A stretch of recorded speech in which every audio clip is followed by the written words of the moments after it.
આજે આપણે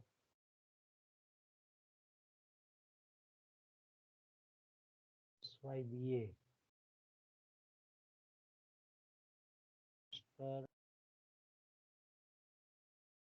શાસ્ત્ર પેપર જેને આપણે કહીએ છીએ સમગ્ર લક્ષી અર્થશાસ્ત્ર 1 નર્મદ દક્ષિણ ગુજરાત યુનિવર્સિટી. તો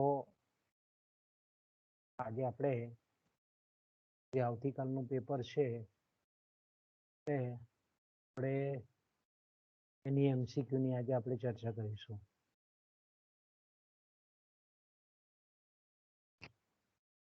તો બાળકો આપણે સમય ન બગાડતા આ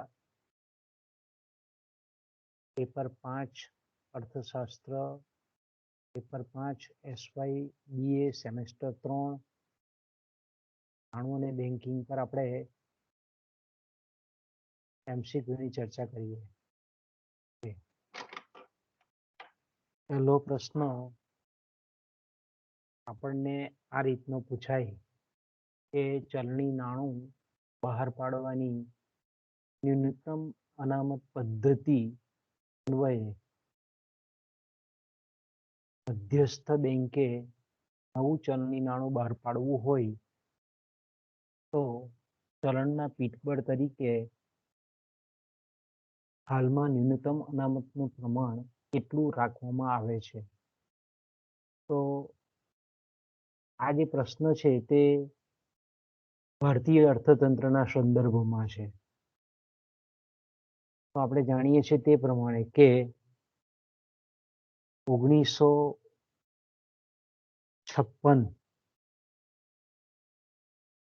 પછી આપણે જાણીએ છીએ તે પ્રમાણે કે 1956 ઓક્ટોબર 1956માં રિઝર્વ બેંક ઓફ ઇન્ડિયા જે એક્ટ હતો એમાં સુધારો કરીને ચલણી નાણું બહાર પાડવાની જે સપ્રમાણ અનામત પદ્ધતિ ભારતમાં જે કાર્યરત હતી એને બદલે 1956માં ન્યૂનતમ અનામત પદ્ધતિનો સ્વીકાર કરવામાં આવ્યો. તો શરૂઆતમાં આ સ્વીકાર જ્યારે સપ્રમાણ અનામત પદ્ધતિની જગ્યાએ ન્યૂનતમ અનામત પદ્ધતિ દ્વારા જે ચલણ બહાર પાડવામાં આવતું હતું તેમાં શરૂઆતમાં આપણે કહીએ તો કે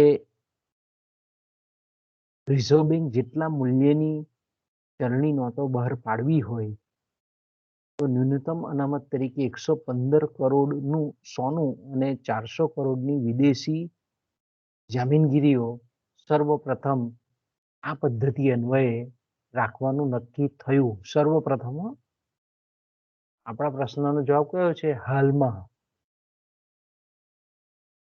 તો જ્યારે આપણે એમ કહીએ કે 1956માં આ પદ્ધતિનો સ્વીકાર થયો ત્યારે 115 કરોડનું સોનું અને 400 કરોડની જામીનગીરી વિદેશી જામીનગીરીઓ ચલણના પીઠબળ તરીકે જેટલા મૂલ્યના ચલણનું છાપવું હોય તેના પીઠબળ તરીકે આટલી એટલીસ્ટ હોવી જોઈએ. પણ ત્યાર પછી આપણે જાણીએ છીએ તે પ્રમાણે કે એમાં સુધારો કરવામાં આવેલો હતો. ઓક્ટોબર 1957માં એક રિઝોલ્યુશન પાસ કર્યું રિઝર્વ બેંક ઓફ ઇન્ડિયાએ અને ચલણના પીઠબળ તરીકે રિઝર્વ બેંક પાસે જે કુલ અનામતો છે એનું ન્યૂનતમ પ્રમાણ 400 કરોડની જગ્યાએ આપણે એમ કહીએ કે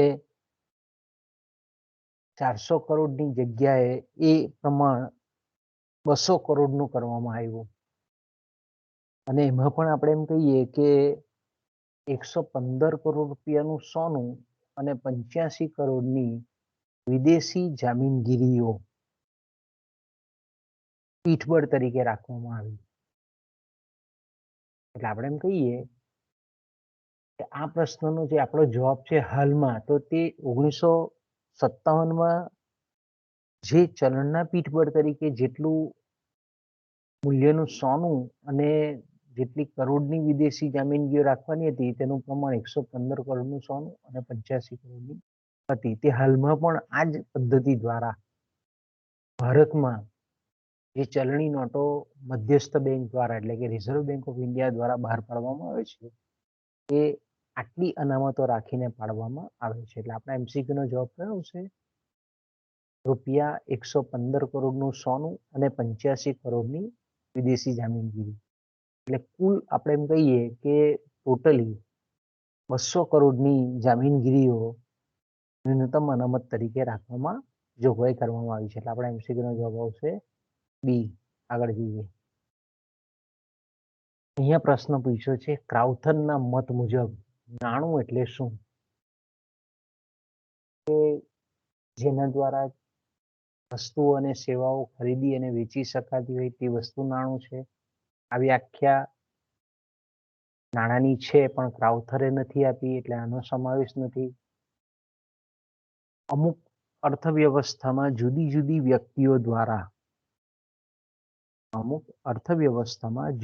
વ્યક્તિઓ દ્વારા આર્થિક વ્યવહાર સુગમ કે સરળ બનાવે તેને નાણું કહેવાય. આ પણ વ્યાખ્યા ક્રાઉથરની નથી. આ પણ કાલ હેલફરિકની વ્યાખ્યા છે. નાણું તે છે જે નાણાંનું કાર્ય કરે છે. નાણું તે છે જે નાણાંનું કાર્ય કરે છે. એટલે આપણે એમ કહી શકીએ કે આ પણ નાણાંની વ્યાખ્યા છે પણ ક્રાઉથનની વ્યાખ્યા નથી. જે વસ્તુ વિનિમયનું માધ્યમ હોય, ગણતરીનો એકમ હોય અને મૂલ્ય સંચય કરવા માટે સાધનભૂત હોય છે તથા સર્વ સ્વીકૃત હોય છે તે નાણું કહેવાય છે. આવી જે સર્વ સ્વીકૃત નાણાંની વ્યાખ્યા છે તે આપણને ક્રાઉથરે આપેલી છે. એટલે આપણા MCQ નો જવાબ કયો આવશે? ડી આવશે.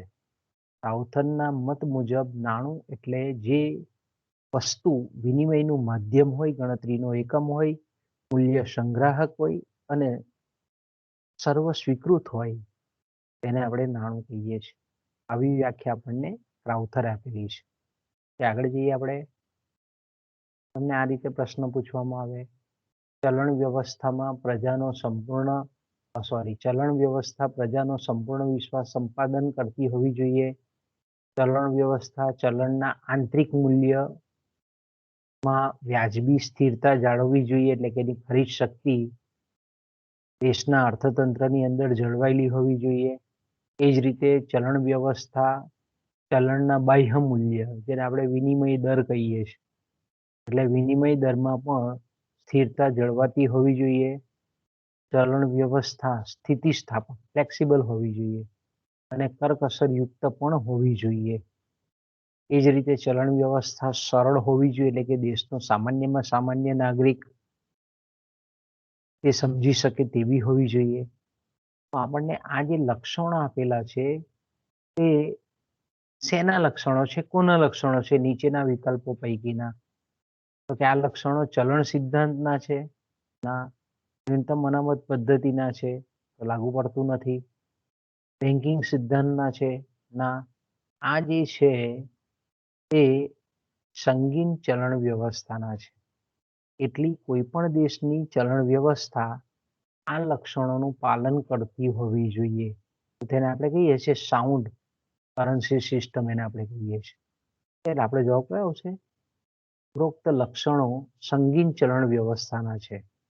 આગળ જઈએ બાળકો.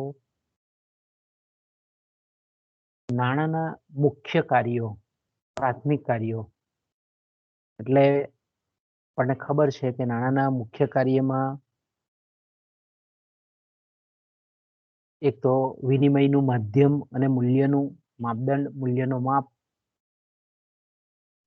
બીજા જે કાર્યો છે જેને આપણે નાણાંના સહાયક કાર્યો કહીએ છીએ, ગૌણ કાર્યો કહીએ છીએ.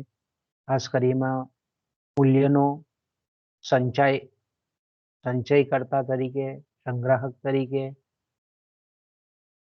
ભાવિ લેવડ દેવડના સાધન તરીકે જે કાર્યો છે તેને આપણે નાણાંના સહાયક કાર્યો કહીએ છીએ. એટલે કે મુખ્ય કાર્યમાં જે સહાય કરતા કાર્યો છે તેને આપણે સહાયક કાર્યો કહીએ છીએ, ગૌણ કાર્ય કહીએ છીએ. અને ત્રીજા જે છે તેને આપણે નાણાંના આનુષંગિક કાર્યો કહીએ છીએ. એટલે નાણું એક સરળ સંપત્તિ તરીકે, પછી રાષ્ટ્રીય આવકની વહેંચણીના એક સાધન તરીકે, સાખી જે વ્યવસ્થા છે તેનું એક મહત્વનું સાધન તરીકેનું કાર્ય, અને આપણે આનુષંગિક કાર્યો કહીએ છીએ. તો ઉપરોક્ત જે નાણાંના કાર્યો છે એને આ 3 વિભાગમાં વહેંચનાર અર્થશાસ્ત્રી કોણ છે?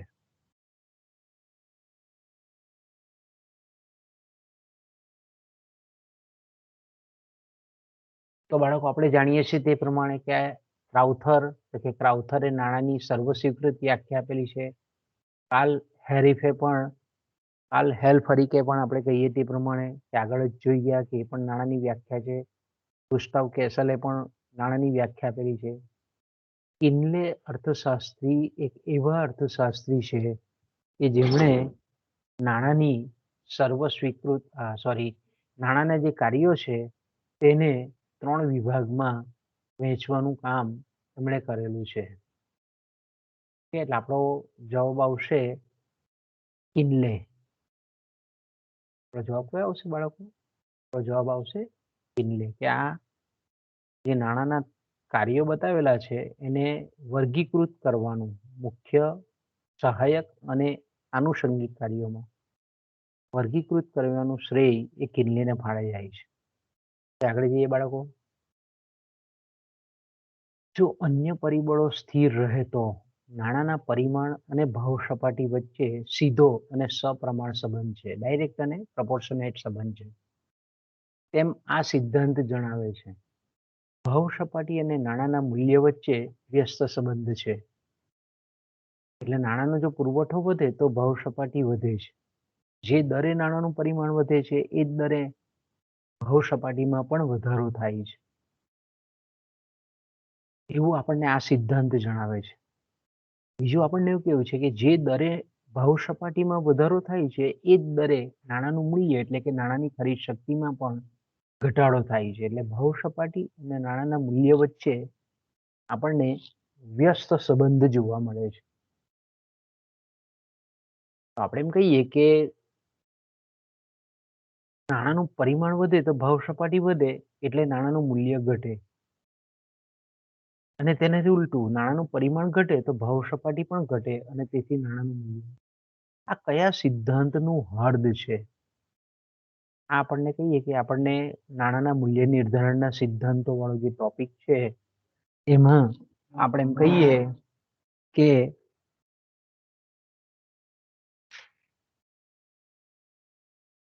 આ વસ્તુ તમને જાણવા મળે છે. તો આપણે એમ કહીએ કે આ કેન્સે આપેલા આવક ખર્ચના સિદ્ધાંતનું હદ છે?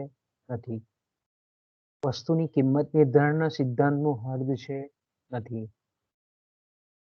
મૂડી પર ચૂકવાતું જે વ્યાજ છે એ નક્કી કરનાર સિદ્ધાંતનું છે હદ? કે ના. આ છે નાણાંના પરિમાણનો સિદ્ધાંત, અથવા તો જેને આપણે નાણાંના પુરવઠાનો સિદ્ધાંત તરીકે પણ ઓળખીએ. નાણાંના મૂલ્યને નક્કી કરતા જે સિદ્ધાંતો છે પ્રમુખગત 2, એમાંના આ નાણાં પરિમાણના સિદ્ધાંતનું એક હદ છે. એટલે આપણને અહીંયા એવું બતાવ્યું છે કે જેમ નાણાંનું પરિમાણ વધે તેમ ભાવ સપાટી પણ વધે છે. એટલે નાણાંનું પરિમાણ અને ભાવ સપાટી વચ્ચે આ રીતનો આપણને સંબંધ જોવા મળે છે. જે દરે નાણાંનું પરિમાણ વધારવામાં આવે છે એ જ દરે ભાવ સપાટીમાં પણ ઉત્તરોત્તર વધારો થાય છે. આ રીતે. એટલે આપણે એમ કહીએ કે નાણાંનો પુરવઠો, નાણાંનું પરિમાણ, મની સપ્લાય અને પ્રાઇસ લેવલ એટલે કે ભાવ સપાટી વચ્ચે સીધો સંબંધ છે, અને ભાવ સપાટી અને નાણાંના મૂલ્ય વચ્ચે ઉલટો સંબંધ છે. આપણને નાણાંના પરિમાણનો સિદ્ધાંત દર્શાવે છે. એટલે આપણો MCQ નો જવાબ કયો આવશે? બી આવશે. તમને આ રીતે આપવામાં આવે, કોઈ પણ સૂત્ર મૂકવામાં આવે. અહીંયા મેં સૂત્ર મૂક્યું છે P બરાબર MV વત્તા M ડેશ V ડેશ છેદમાં T. તો બાળકો આપણે જાણીએ છીએ તે પ્રમાણે કે આ નાણાંના પરિમાણના સિદ્ધાંતને સમજૂતી આપતું સમીકરણ છે. તો આ સમીકરણ આપનાર અર્થશાસ્ત્રીનું નામ લખો અને તેના સમીકરણને કયું સમીકરણ કહેવામાં આવે છે? જો અહીંયા આપણે એક જ પ્રશ્નમાં બે પ્રશ્નને આવરી લીધેલા છે કે આ સમીકરણ આપનાર અર્થશાસ્ત્રીનું નામ લખો ને આ સમીકરણને કયું સમીકરણ તરીકે ઓળખવામાં આવે છે. તો સ્વાભાવિક છે કે આપણે ફિશરે 1911માં the purchasing power of money એટલે કે નાણાનો સમખરીદ શક્તિનો સિદ્ધાંત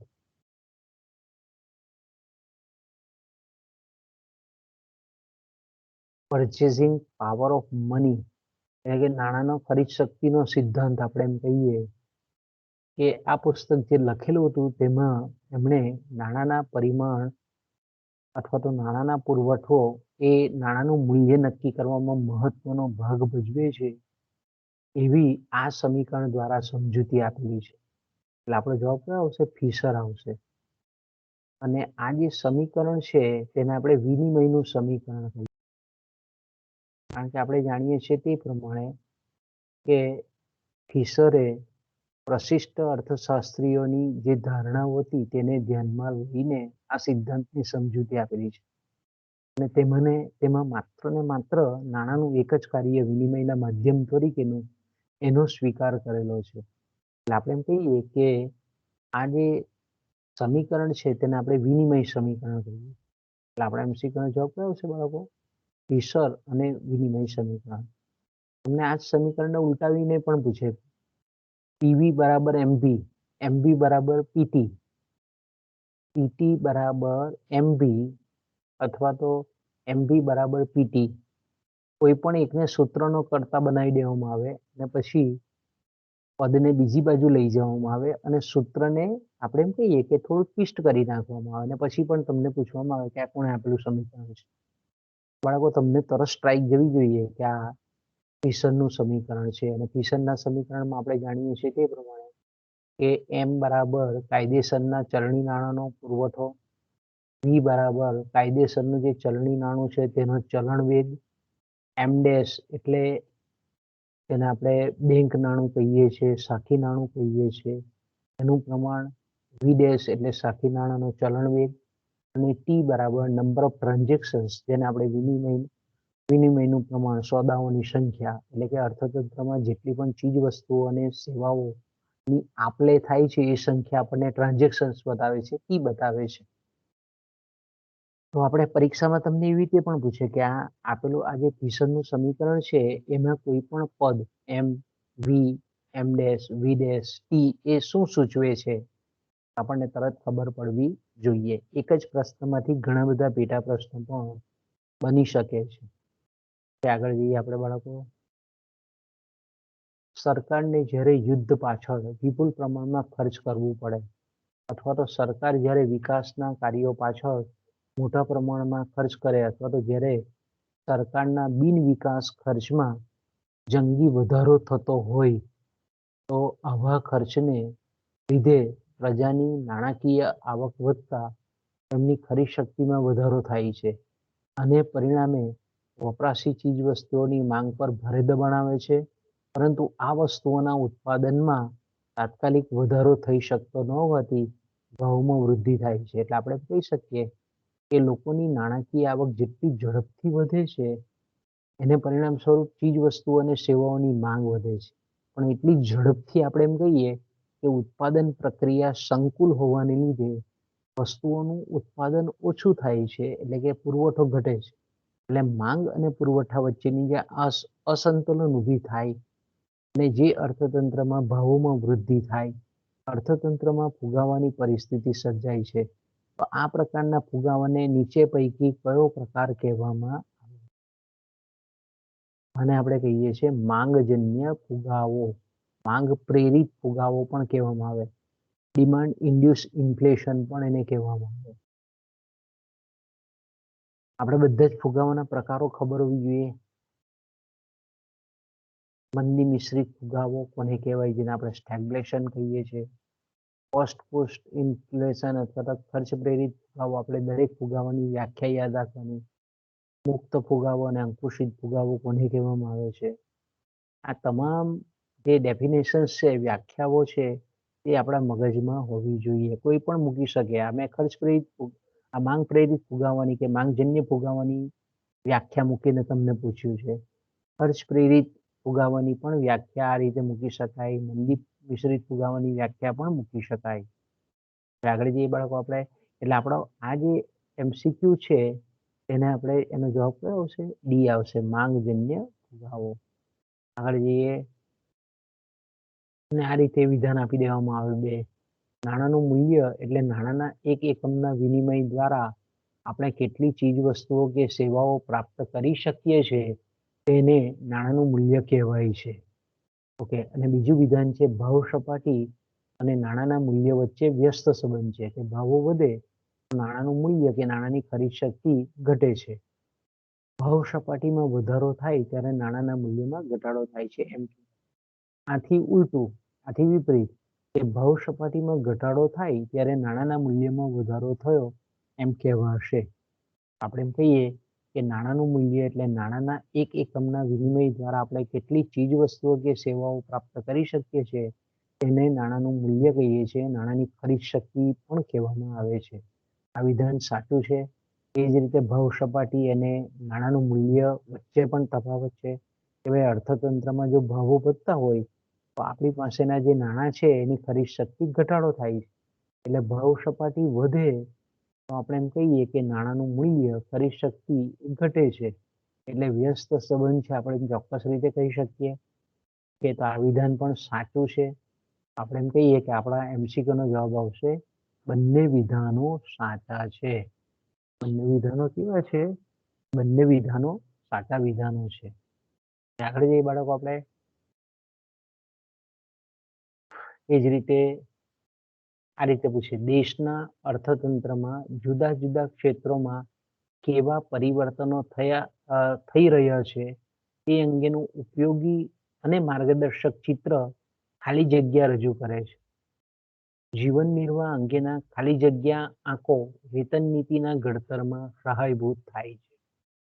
ઔદ્યોગિક અને ખેત ઉત્પાદનના આંકો, આંતરિક વેપાર અને વિદેશ વેપારના આંકો, શેર અને જામીનગીરીના આંકો વગેરે જે ક્ષેત્રોમાં થયેલા ફેરફારોનો ખ્યાલ આપી તે અંગેની નીતિ ઘડવામાં પણ ઉપયોગી થઈ પડે છે.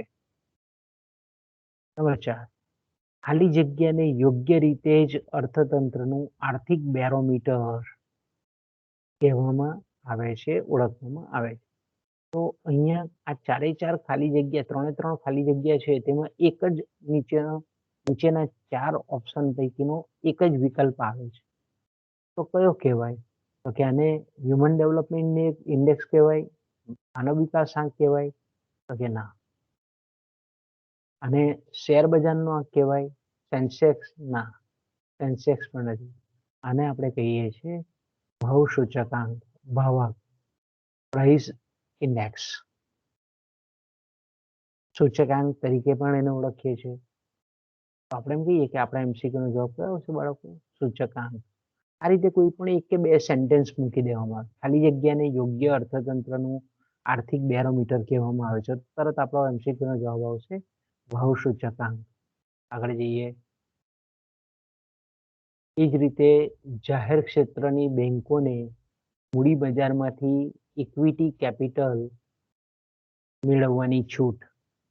એટલે જે આપણે કહીએ કે બેંક ઓફ બરોડા છે, સ્ટેટ બેંક ઓફ ઇન્ડિયા છે, પંજાબ નેશનલ બેંક છે, જાહેર ક્ષેત્રની બેંકો કે જેમાં સરકારની ભાગીદારી 51% કરતા વધારે હોય એવી જે બેંકો છે તેને આપણે રાષ્ટ્રીયકૃત બેંકો કહીએ છીએ, જાહેર ક્ષેત્રની બેંકો કહીએ છીએ. તો એને જ્યારે મૂડીની જરૂરિયાત હોય તો એ શેર બજારમાં, મૂડી બજારમાં કોઈ પણ જામીનગીરી બહાર પાડી અને કેપિટલ ઊભી કરી શકે છે. એ જ રીતે બેન્કિંગ ક્ષેત્રે ખાનગી બેંકોને પ્રવેશવાની છૂટ. કે આપણે જોઈએ છે કે unit trust of India bank હતી જેને પછીથી એક્સિસ બેંક નામ આપ્યું. HDFC છે, IDFC છે, ઇન્ડસ બેંક છે. ઘણી આવી બધી બેંકો છે કે જેને આપણે કોટક મહિન્દ્રા બેંક છે, ગ્લોબલ ટ્રસ્ટ બેંક છે, આવી બધી જે બેંક છે તેને આપણે ખાનગી બેંકો કહીએ. તો ભારતીય બેન્કિંગ ક્ષેત્રમાં ખાનગી બેંકોને પણ પ્રવેશવાની છૂટ આપવામાં આવી. ઓકે, બેંકોએ આપેલી લોનોની વસૂલાત કરવા માટેના નિયમોમાં પરિવર્તન કરવામાં આવ્યું. નાણાકીય નિરીક્ષણ બોર્ડ ઓફ ફાઇનાન્શિયલ સુપરવિઝનની રચના કરવામાં આવી. ખોટ કરતી અને નબળી બેંકોનું સદ્ધર બેંકોની સાથેનું જોડાણ આપણે જોઈ શકીએ છીએ કે bank of Baroda, Dena bank અને વિજયા બેંક, આ 3 બેંકનું જોડાણ થયું. એ જ રીતે પંજાબ નેશનલ બેંક એનું પણ જોડાણ થયું અન્ય 2 બેંકો સાથે. તો આવી જે ખોટ કરતી બેંકો છે તેને નબળી બેંકોનું સદ્ધર બેંકોની સાથે જોડાણ કરવામાં આવ્યું. એ જ રીતે જાહેર ક્ષેત્રની બેંકોને સ્વતંત્ર રીતે ભરતી કરવાની છૂટ આપવામાં આવી. પહેલા આપણે એમ કહીએ કે આપણે કહીએ કે બેન્કિંગ ક્ષેત્રે જે કંઈ પણ રોજગારી ભરવા માટેનું કોમન બોર્ડ હતું તેની જગ્યાએ સ્વતંત્ર રીતે દરેક બેંકો પોતાને જરૂરિયાત એવા મેન પાવરની ભરતી કરી શકે છે. આ પણ રૂલ્સ અને રેગ્યુલેશન ફોલો કરવાના. ગમે તે વ્યક્તિને બેંક આપણે એમ કહીએ કે નોકરીએ રાખતી નથી. એના જે કંઈ પણ રિઝર્વ બેંકે ઘડેલી જે માર્ગદર્શિકા છે એનું તો એને પાલન કરવાનું જ હોય છે. છતાં પણ આપણે એમ કહીએ કે સ્વતંત્ર રીતે કોઈ પણ બેંક કર્મચારીને જરૂરિયાતવાળા કર્મચારીને ભરતી કરી શકે છે લાયકાત ધરાવતા હોય તેવા. તો ઉપરોક્ત દર્શાવેલા સુધારાઓ તાજેતરના વર્ષોના નીચે આપેલા ક્ષેત્રો છે તેમાંથી કયા ક્ષેત્રના સુધારાઓ છે? આ કરવેરા ક્ષેત્રના સુધારાઓ છે તો કે ના. વીમા ક્ષેત્રના ઇન્સ્યોરન્સ સેક્ટરના છે ના. ઔદ્યોગિક ક્ષેત્રના છે તો કે ના. આ જે છે એ બેન્કિંગ ક્ષેત્રના લેટેસ્ટ તાજેતરના વર્ષોમાં કરવામાં આવેલા સુધારાઓ છે. આગળ જઈએ બાળકો આપણે. અહીંયા તમને મિલ્ટન ફ્રીડમેને કયું પુસ્તક લખ્યું છે અને ક્યારે લખ્યું છે?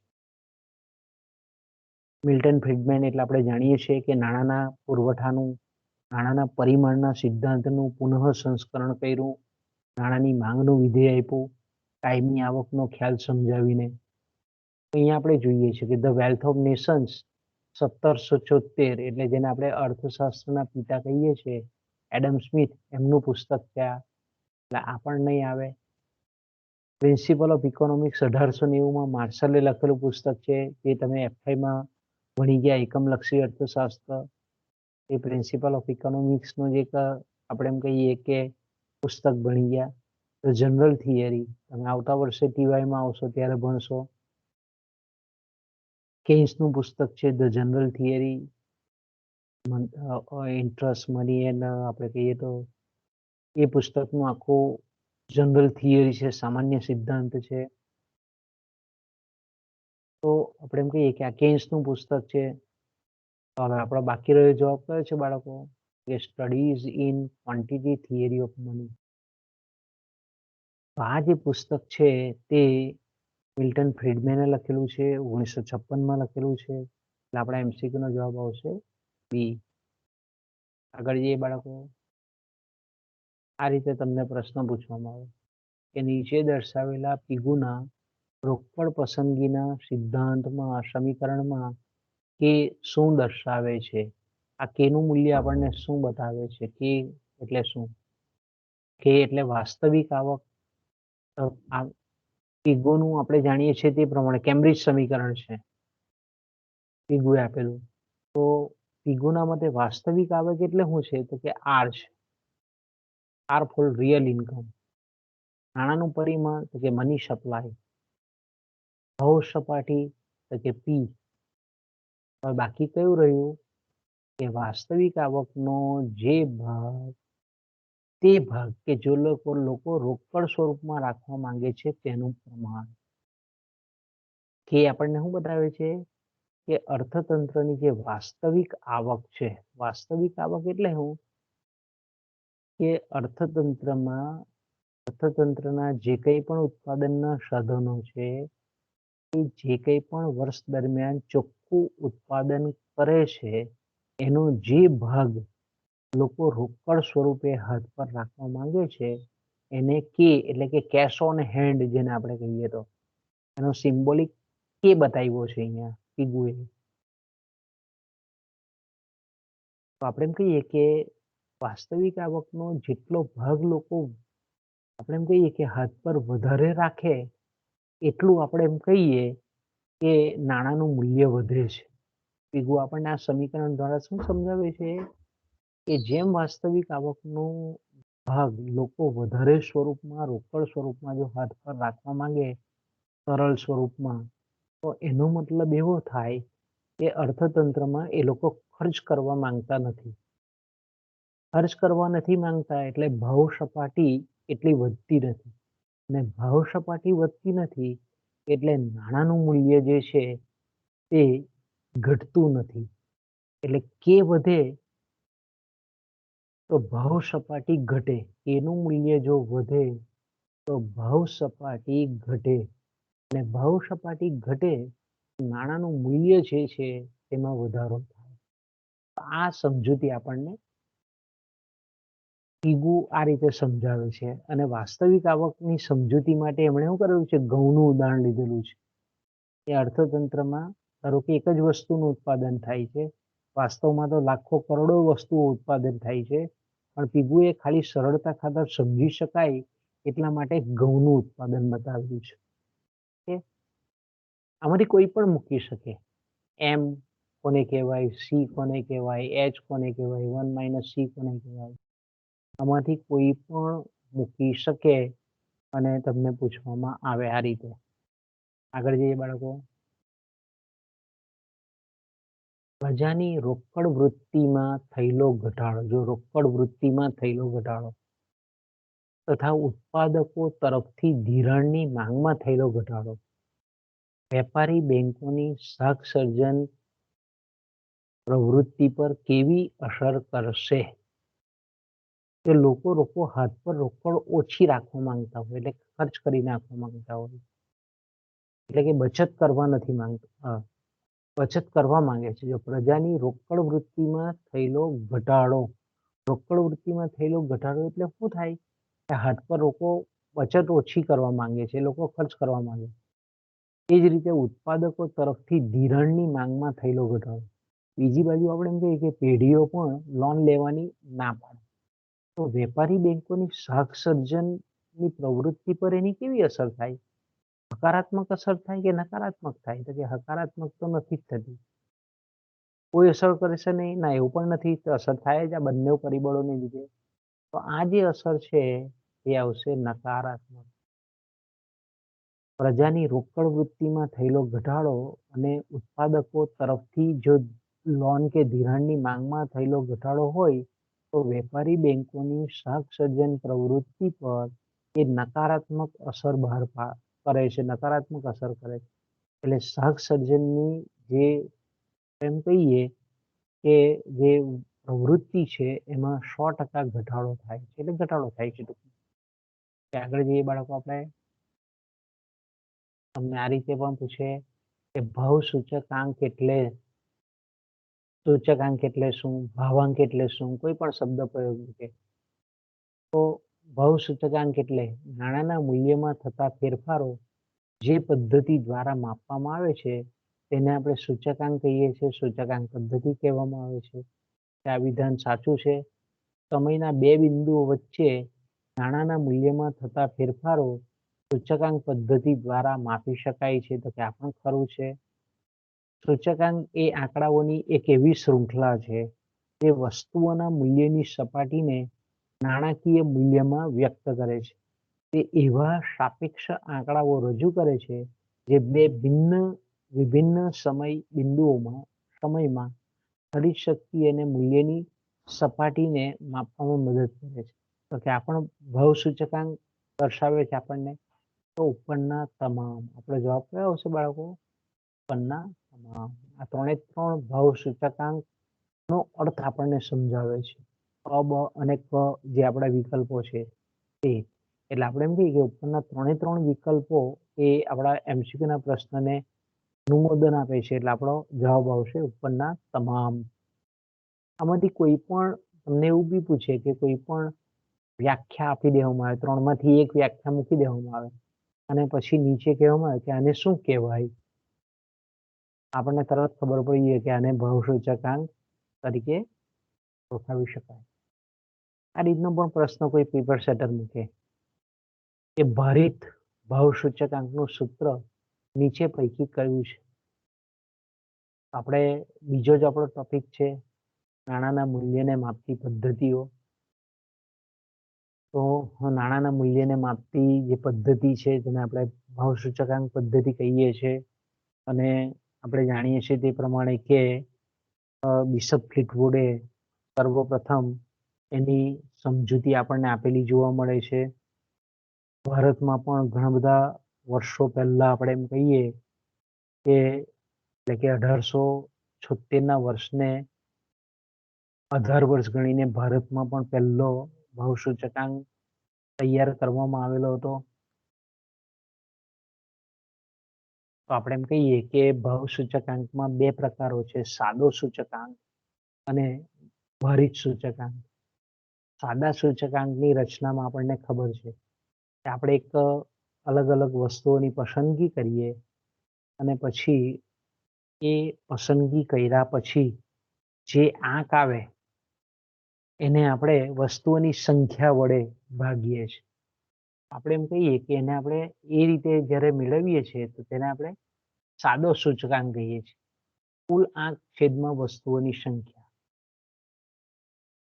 પછી આવે છે બીજો આપણી પાસે ઓપ્શન છે, તો કે આપણો જવાબ આવશે નહીં. સાદો સૂચકાંક જો અહીંયા પૂછાયો હોય તો પહેલો જવાબ આવે કુલ ભાર છેદમાં કુલ આંક. એટલે આપણો MCQ નો જવાબ કયો છે કે જ્યારે પણ ભારિત સૂચકાંક, પ્રમાણ સૂચકાંક, વેઇટેડ પ્રાઇસ ઇન્ડેક્સ શોધવો હોય આપણે શું કરીએ છીએ, કુલ ભાર છેદમાં કુલ આંક આ સૂત્રનો ઇમ્પ્લિમેન્ટ કરીએ છીએ અને પછી આપણે ભારિત ભાવ સૂચકાંક, પ્રમાણ ભાવ સૂચકાંક શોધીએ છીએ.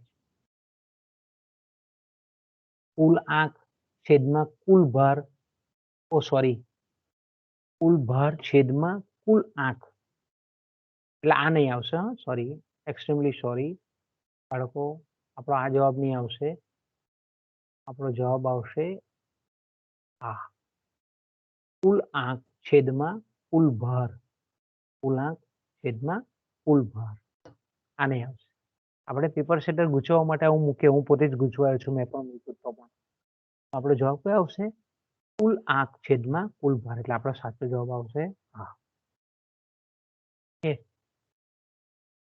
આપણે ખાસ એટલું યાદ રાખવાનું છે કે સાદા સૂચકાંકમાં વસ્તુઓની સંખ્યા વડે ભાગીએ છીએ, જ્યારે ભારિત સૂચકાંકમાં આપણે કુલ ભાર વડે એને ભાગીએ છીએ. આપણે આ ગૂંચવવા માટે આપણે કુલ ભાર ઓછા કુલ આંક, કે આ સૂત્ર નથી. એટલે આપણો MCQ નો જવાબ કયો આવશે બાળકો, કુલ આંક છેદમાં કુલ ભાર. આગળ જઈએ. તમને આ રીતે પણ પૂછવામાં આવે કે ફુગાવો એટલે નાણાંના મૂલ્યમાં ઘટાડો, એટલે કે ભાવ વધારાની પરિસ્થિતિ એટલે ફુગાવો. આ ફુગાવાની વ્યાખ્યા છે. બીજી વ્યાખ્યા જોઈએ આપણે, બીજું વિધાન જોઈએ, બીજું વિકલ્પ જોઈએ. જ્યારે નાણાંનું પ્રમાણ વસ્તુઓના પ્રમાણ કરતાં ખૂબ જ વધી જાય છે, too much money chasing too few goods, ત્યારે ફુગાવો અસ્તિત્વમાં આવે છે. જ્યારે નાણાંનું પ્રમાણ, અતિશય નાણાંનું પ્રમાણ ખૂબ ઓછી વસ્તુઓ પાછળ દોડતું હોય તો તેને આપણે ફુગાવાની પરિસ્થિતિ કહીએ છીએ. આ વ્યાખ્યા પણ સાચી છે. જ્યારે કાયદેસરના નાણાં અને બેંક નાણાંનું પરિમાણ તેની માંગ કરતાં એટલા પ્રમાણમાં વધી જાય કે જેથી સામાન્ય ભાવ સપાટીમાં વધારો થાય ત્યારે ફુગાવો થયો છે એમ કહેવાય. ચલણી જે કાયદેસરનું નાણું છે તે અને સાખી નાણાંનું પ્રમાણ એટલું બધું વધી જાય કે જેથી કરીને સામાન્ય ભાવ સપાટીમાં વધારો થાય તો તેને પણ ફુગાવો કહીએ છીએ. ઘણા અર્થશાસ્ત્રીઓ એવું પણ કહે છે કે વધારે પડતા અતિશય ચલણી નાણું બહાર પાડવું તેને આપણે ફુગાવો કહીએ. તો આ પણ વ્યાખ્યા સાચી છે. એટલે આપણો જવાબ કયો આવશે બાળકો, આપણો જવાબ આવશે ઉપરના તમામ વિકલ્પો એ ફુગાવાને સમજાવે છે. ફુગાવો એટલે શું એ બતાવે છે. એટલે આપણો જવાબ આવશે ઈ, ઉપરના તમામ. આગળ જઈએ. ભાવ સપાટી અને નાણાંના મૂલ્ય વચ્ચેનો સંબંધ કેવો હોય છે? જો ખૂબ સરસ શોર્ટમાં પ્રશ્ન પૂછે કે ભાવ સપાટી અને નાણાંના મૂલ્ય વચ્ચે કેવો સંબંધ હોય છે? આપણે જાણીએ છીએ કે V બરાબર 1/5 P. આપણું સૂત્ર ખબર છે કે નાણાંનું મૂલ્ય એ 1/p એટલે ભાવ સપાટીની સાથે વ્યસ્ત સંબંધ છે, નેગેટિવ રિલેશનશિપ છે, ઉલટો સંબંધ છે. સીધો નહીં આવશે, વ્યસ્ત આવશે, ઇન્વર્સ આવશે, તટસ્થ નથી, કોઈ સંબંધ નથી, એ પણ નથી. એટલે આપણો MCQ નો જવાબ કયો આવશે? ખૂબ સરળ છે કે આ સૂત્ર આપણે મગજમાં યાદ રાખવાનું છે કે નાણાંનું મૂલ્ય બરાબર, નાણાંનું મૂલ્ય એટલે આપણને ખબર છે કે નાણાંની ખરીદ શક્તિ. નાણાંની ખરીદ શક્તિ એટલે જાણીએ કે નાણાંના એક એકમ દ્વારા જેટલી પણ ચીજ વસ્તુઓ અને સેવાઓ ખરીદી શકાય તેને આપણે નાણાંનું મૂલ્ય કહીએ છીએ. ધારો કે આપણે એમ કહીએ કે આપણી પાસે 100 રૂપિયા છે અને બજારમાં 40 રૂપિયા લીટર દૂધ મળે છે. કે આપણે એમ કહીએ કે આપણે 100 રૂપિયા છે અને એક જ વસ્તુ આપણે ખરીદીએ છીએ, દૂધ, તો આપણે ટોટલી 2.5 લીટર ખરીદી શકીએ. 2.5 લીટર 40 રૂપિયા જો 1 લીટરનો ભાવ હોય તો 40 એકુ 40, 40 દુ 80 અને અડધા એટલે 100 થઈ ગયા. હવે ધારો કે આપણે એમ કહીએ કે અર્થતંત્રમાં દૂધના ભાવ વધે છે, 40ની જગ્યાએ 50 થયા. હવે આપણે શું કરીએ છીએ કે એ 100 રૂપિયા આપણી પાસે છે, તો હવે આપણે 2.5 લીટરની જગ્યાએ કેટલા લીટર દૂધ ખરીદીએ છીએ? 2 લીટર ખરીદી શકીએ છીએ. અહીંયા તમે સીધું જોવો છો કે ભાવો વધ્યા એટલે નાણાંનું મૂલ્ય કે નાણાંની ખરીદ શક્તિ ઘટી. પહેલા 2.5 લીટર દૂધ ખરીદાતું હતું, હવે માત્ર 2 લીટર જ દૂધ ખરીદી શકાય. આપણે એમ કહીએ કે હજુ પણ જો ભાવો અર્થતંત્રમાં વધતા હોય તો આપણે એમ કહી શકીએ કે દરેક વસ્તુના ભાવ વધતા હોય તો નાણાંનું મૂલ્ય સતત આપણને ઘટતું જાય છે. આપણો ભારત દેશ આઝાદ થયો ત્યારે 1 રૂપિયાનું મૂલ્ય કેટલું હતું? 1 રૂપિયાની ખરીદ શક્તિ 100 પૈસા હતી. ત્યારે આપણે જોઈએ છીએ કે 1 રૂપિયાની ખરીદ શક્તિ કદાચ 1 પૈસો પણ નથી. અને આપણે નાણાંનું મૂલ્ય ઘટેલું છે એમ કહેવાય, એટલે ભાવો વધેલા છે. ભારત દેશ આઝાદ થયો ત્યારથી અત્યાર સુધીમાં આપણે કહીએ કે તમામ વસ્તુઓના ભાવો વધેલા જ આપણને જોવા મળે. આપણા વડીલો કહેતા હતા કે ભાઈ અમે તો 10 રૂપિયા કિલો ઘી ખાધેલું છે અને 50 રૂપિયા તોલો સોનું મળતું હતું. આજે આપણે જોઈ શકીએ છીએ કે દરેક વસ્તુ, ઘી ને સોનું તો ઠીક, તમામ વસ્તુઓના ભાવો આપણને ઉત્તરોત્તર વધતા જતા જોવા મળેલા છે. એટલે ભારતમાં નાણાંનું મૂલ્ય ઘટેલું છે, રૂપિયાનું મૂલ્ય. આગળ જઈએ બાળકો, એટલે આપણો MCQ નો જવાબ કયો આવશે? આ MCQ નો જવાબ આવશે બી આવશે. કે ભાવ સપાટી અને નાણાંના મૂલ્ય વચ્ચે આ રીતે ઉલટો સંબંધ છે, નેગેટિવ રિલેશનશિપ છે, ઇન્વર્સ રિલેશનશિપ છે. આ રીતે પણ તમને પ્રશ્ન પૂછવામાં આવે કે નીચે આપેલા સમીકરણો પૈકી કયું સમીકરણ રોકડ પૂર્ણાંકનું સમીકરણ નથી? આપણે કહીએ કે 4માંથી 3 સમીકરણો એ રોકડ પૂર્ણાંકના સમીકરણ, જેને આપણે કેમ્બ્રિજ સમીકરણો પણ કહીએ. જો અહીંયા પરીક્ષામાં પેપર સેટર ગમે તે પ્રશ્ન મૂકે, રોકડ પૂર્ણાંક પૂછે, કેમ્બ્રિજ સમીકરણ પૂછે, તો આપણને ખબર છે કે M બરાબર PKR, પીગુનું સમીકરણ છે, રોકડ પસંદગીનું રોકડ પૂર્ણાંકનું સમીકરણ છે. M બરાબર PKY, માર્શલે આપેલું સમીકરણ છે, રોકડ પૂર્ણાંકનું કેમ્બ્રિજ સમીકરણ છે. M બરાબર PKT, રોબર્ટસને આપેલું સમીકરણ છે. આ 3 સમીકરણ કયા છે? જેને આપણે રોકડ પૂર્ણાંકના સમીકરણ કહીએ. તો આ જે સમીકરણ છે તેને આપણે ફિશરનું સમીકરણ કહીએ. કયું સમીકરણ કહીએ? ફિશરનું સમીકરણ કહીએ છીએ, વિનિમય સમીકરણ. MB બરાબર PT. તો આપણે એમ કહીએ કે MB બરાબર શું છે? તો કે નાણાંનો પુરવઠો, PT બરાબર નાણાંની માંગ. તે આપણને સમજાવે છે કોણ? ફિશર સમજાવે. આપણા MCQ નો જવાબ કયો આવશે? ફિશર નું આ જે સમીકરણ છે તેનો સમાવેશ આપણે રોકડ પૂર્ણાંકના સમીકરણમાં કરતા નથી. આમાંથી કોઈ પણ તમને પૂછી લે કે નીચે આપેલા સમીકરણો પૈકી કેન્સનું કયું સમીકરણ છે, માર્શલનું કયું સમીકરણ છે, પીગુનું કયું સમીકરણ છે, ફિશરનું કયું સમીકરણ છે? આ જ પ્રશ્ન છે, પણ અહીંયા નથીની જગ્યાએ છે અને કોઈ અર્થશાસ્ત્રીનું નામ મૂકી દેવામાં 4માંથી 4 આપણને તરત સ્ટ્રાઇક જવી જોઈએ.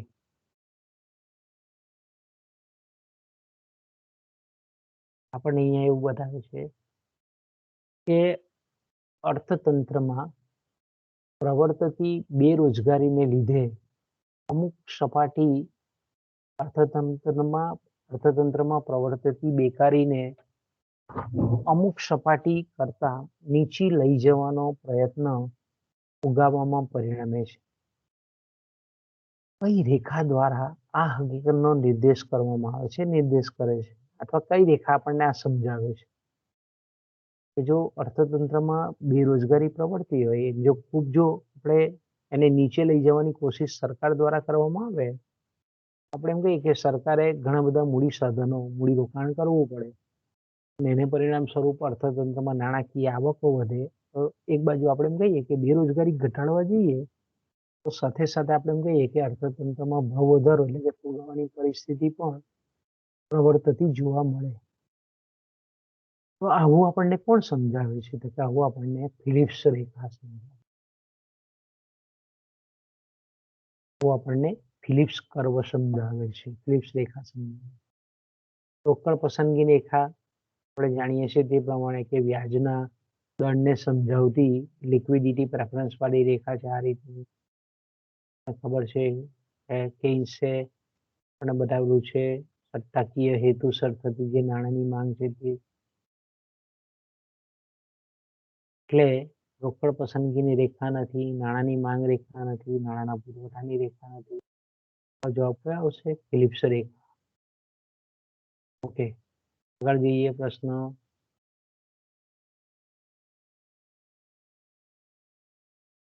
અહીંયા તમને એવું પૂછે કે કેમ્બ્રિજ અર્થશાસ્ત્રીઓના મત મુજબ નાણાંની માંગના હેતુઓમાંથી કયા હેતુનો તેઓ સમાવેશ કરતા નથી?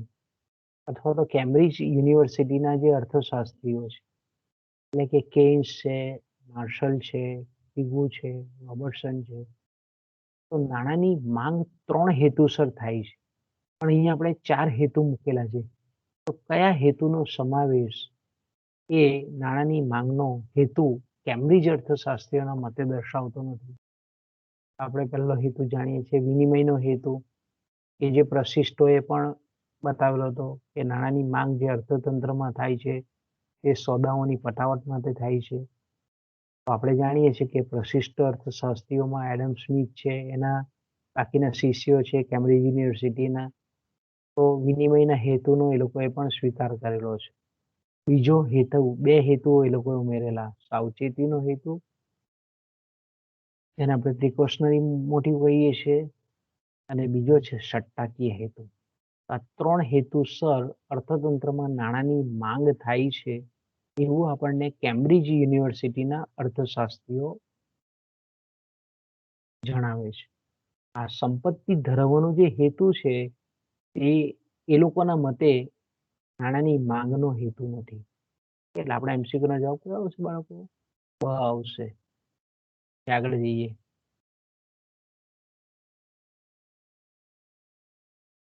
ખાલી જગ્યા ફુગાવા નિયંત્રણ અંગેની નીતિમાં સરકારની ખર્ચ અંગેની, કરવેરા વિષયક અને જાહેર ઋણની નીતિનો સમાવેશ થાય.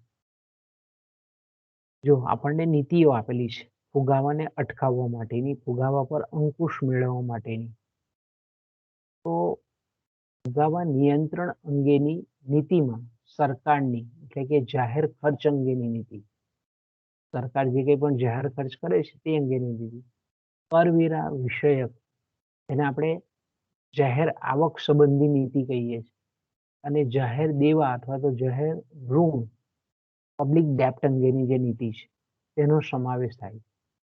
તો આ નીચેની કઈ નીતિ એ બતાવે છે આજે સરકારના 3 ખર્ચ, આવક અને દેવા અંગેની? એને આપણે કહીએ છીએ ફિસ્કલ પોલિસી, એને આપણે કહીએ છીએ રાજકોષીય નીતિ. ઇંગ્લિશમાં એને આપણે શું કહીએ છીએ? Fiscal policy. સૂચકાંક પ્રતિબદ્ધતા નથી, નાણાકીય નીતિ, મધ્યસ્થ બેંકની નથી આ નીતિ, ભાવ નિયમન કે જેને આપણે પ્રત્યક્ષ અંકુશો કહીએ છીએ, માપબંધી, રેશનિંગ એ પણ નથી. આ જે નીતિ છે એ રાજકોષીય નીતિ છે, ફુગાવાને અટકાવવા માટેની. સરકાર શું કરે? ભાવ વધારો અર્થતંત્રમાં અવિરત રીતે થતો હોય તો સરકાર પોતાના જે ખર્ચાઓ છે, જાહેર ખર્ચ, એમાં ઘટાડો કરે. સરકાર લોકોની જે ખર્ચવાપાત્ર આવક છે એને કરવેરા નાખી અને સરકારની તિજોરીમાં પાછી લે છે. અને સરકારને એવું લાગે કે લોકોની નાણાકીય આવકો ખૂબ વધી છે, તો અલગ-અલગ આપણે એમ કહીએ કે જામીનગીરીઓ દ્વારા સરકાર બજારમાંથી દેવું ઊભું કરે અને લોકોની ખરીદ શક્તિ એ પોતાના તરફ લે છે. તો આ જે નીતિ છે તેને આપણે ફિસ્કલ પોલિસી કહીએ છીએ, રાજકોષીય નીતિ કહીએ. આગળ જઈએ મેડમ. તમને આ રીતે પૂછે કે સાખી નાણાંનો વેપાર ઉદ્યોગની તેમજ અર્થતંત્રના સાખી નાણાંનો વેપાર ઉદ્યોગની તેમજ અર્થતંત્રના અન્ય વિભાગોના જરૂરિયાતો સાથેનો મેળ સાધવો તેને શું કહેવામાં આવે? સાખી નાણાંનો. સાખી નાણાંનો એટલે બેંક નાણાંનો. બેંકો જે કંઈ પણ અનેક ગણા શાક સર્જનની પ્રવૃત્તિ કરે છે તેને લીધે જે ઉત્પન્ન થાય છે તેને આપણે સાખી નાણું કહીએ છીએ.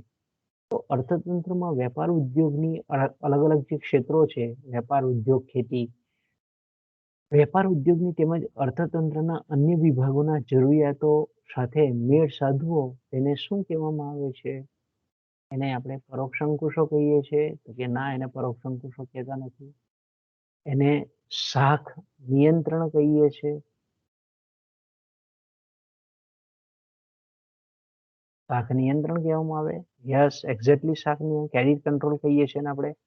પ્રત્યક્ષ અંકુશો કહીએ છીએ? ના. શાખ સર્જન કહીએ છીએ? તો કે ના.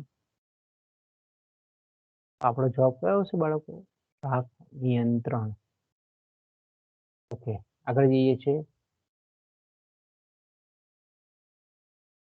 એ જ રીતે સમયના અમુક ગાળામાં નાણાંના ફરવાની ઝડપને નાણાંનો ખાલી જગ્યા કહેવામાં આવે છે. નાણાંનો આવક વેગ કહેવામાં આવે છે? ના. નાણાંનો પુરવઠો કહેવામાં આવે છે? ના. એને આપણે કહીએ છીએ નાણાંનો ચલણ વેગ, વેલોસિટી ઓફ મની કહીએ. નાણાંની માંગ પણ નથી કહેતા એને આપણે. તો અમુક ગાળામાં એક હાથમાંથી બીજા હાથમાં જે નાણું ફરે છે તેને આપણે વેલોસિટી ઓફ મની કહીએ. એટલે નાણાંના ચલણ વેગને દર્શાવવા માટે આપણે સામાન્ય રીતે વી નો ઉપયોગ કરીએ છીએ. વી. આગળ જઈએ બાળકો આપણે. આ રીતે તમને મુદ્દાઓ આપી દેવામાં આવે. પી એટલે ભાવ સપાટી. કારણ નથી પણ પરિણામ છે. ભાવ સપાટીની સમીકરણના અન્ય પદો પર અસર થતી નથી. વી એટલે કે કાયદેસરના ચલણી નાણાંનો ચલણ વેગ. વી ડેશ જેને આપણે કહીએ છીએ બેંક નાણાંનો ચલણ વેગ. અને ટી એટલે સોદાઓનું પ્રમાણ સ્થિર છે. નાણું માત્ર વિનિમયના માધ્યમ તરીકે કામ કરે છે. અર્થતંત્રમાં પૂર્ણ રોજગારી પ્રવર્તે છે. ઉપરોક્ત ધારણાઓ નાણાં મૂલ્ય નિર્ધારણ અંગેના પુનઃ સિદ્ધાંતની છે.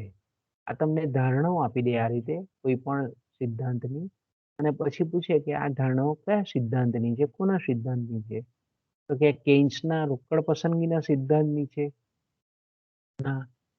આ જે ધારણા છે તે ફિશરના સિદ્ધાંતની છે. કારણ કે બાળકો એટલું યાદ રાખજો કે પૂર્ણ રોજગારી આવે એટલે પ્રશિષ્ટો આવે, અને ફિશરને આપણે પ્રશિષ્ટ આર્થિક વિચારધારામાં મૂકીએ છીએ. કારણ કે આ બધી જે ધારણાઓ છે તે પ્રશિષ્ટ આર્થિક વિશ્લેષણની પ્રશિષ્ટ અર્થશાસ્ત્રીઓ કરેલી ધારણાઓ. મિલ્ટન ફ્રીડમેનના સિદ્ધાંતની? તો કે ના.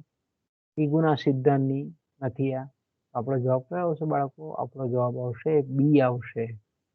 આ ફિશરના સિદ્ધાંતની, નાણાંના મૂલ્યને નક્કી કરતો જે નાણાં પરિમાણનો સિદ્ધાંત એમણે આપેલો છે એના સિદ્ધાંતની આ ધારણાઓ છે. આગળ જઈએ બાળકો. રોકડ પુરાંતના કેમ્બ્રિજ સમીકરણના સિદ્ધાંત મુજબ વિધાન 1, કે નું મૂલ્ય જેમ ઘટતું જાય છે તેમ રોકડ પુરાંતની માંગ પણ ઘટતી જાય છે.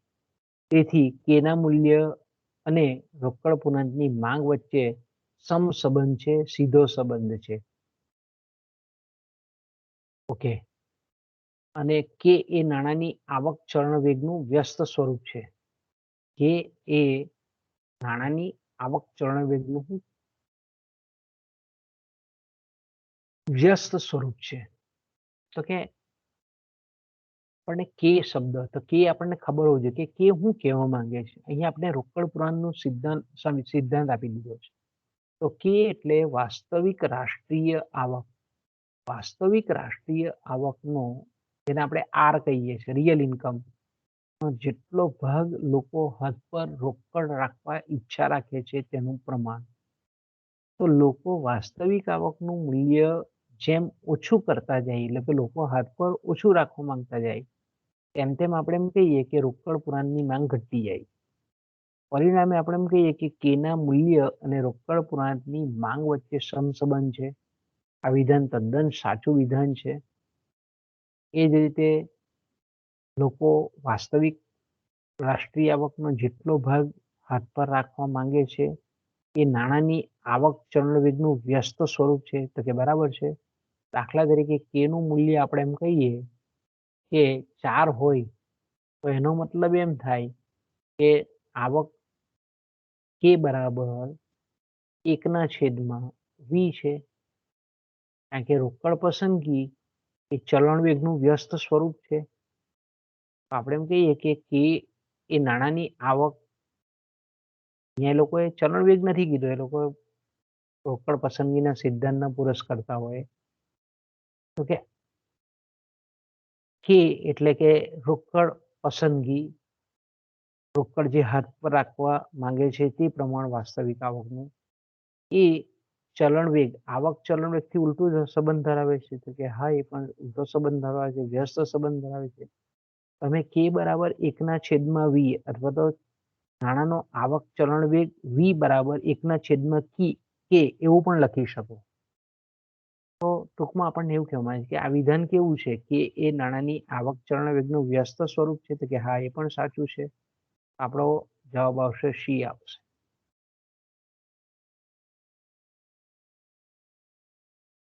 આમાં તમને એવું પણ આપી દે, ખાલી અહીંયા વ્યસ્તની જગ્યાએ સીધો આપી દે તો તમને ખબર પડવી જોઈએ કે પહેલું વિધાન સાચું છે, બીજું વિધાન ખોટું. પણ આપણે અહીંયા કે એ નાણાંની આવક ચલણવેગનું વ્યસ્ત સ્વરૂપ છે એવું કીધું.